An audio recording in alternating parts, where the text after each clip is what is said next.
so many, yeah, we don't even tell you anymore. So parents with teenagers probably know that. This is a song that the elders sing to the young people. I have never said that to Jaden or Julia. I used to tell you. One of my favorite things about this music is that I get to hang out with teenagers and younger, tweens and younger, and adults, and make awesome music together that we all love. Let's hear it for Zimbabwean music. Okay, before we start, maybe we'll do some pronunciation so you feel like you can join us on singing. So I'm going to sing Taireva, that's where it says C, and then right next to that it says R, and that's what you say, that's the response. You say Taisireva, Taisireva, and then that word mukoma, we're going to squish it together, we're going to leave the U out and say mkoma. Taisireva mkoma. Taisireva mkoma. Very good, in wood. Yeah, getting good. Getting good. All right, and then later in the song, I'll go so. That's the second line, and you'll say, if you can, watakura, so, and then there's that word again, koma. So your line's gonna sound like this: watakura so koma. Watakura so koma. Watakura so koma. You guys are getting good. Okay. Here we go. This is Taireva.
That's more like it. That was awesome. Amy and I went to Zimbabwe in 2001. And 2 days after we were there, we went to a ceremony where they played all night long. We didn't understand that they were going to be playing all night long, but they did. And about 2 in the morning, everybody sat down and said some prayers. And I really thought that everybody was going to lay down and go to sleep right then and there. But that went on for about a half hour, and then one of the Mbira players started to play.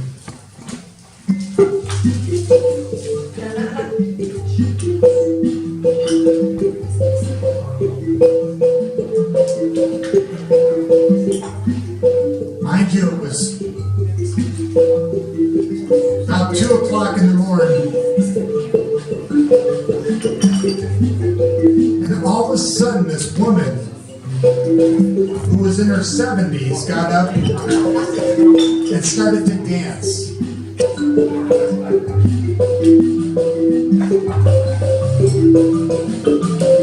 And suddenly at 2 o'clock in the morning,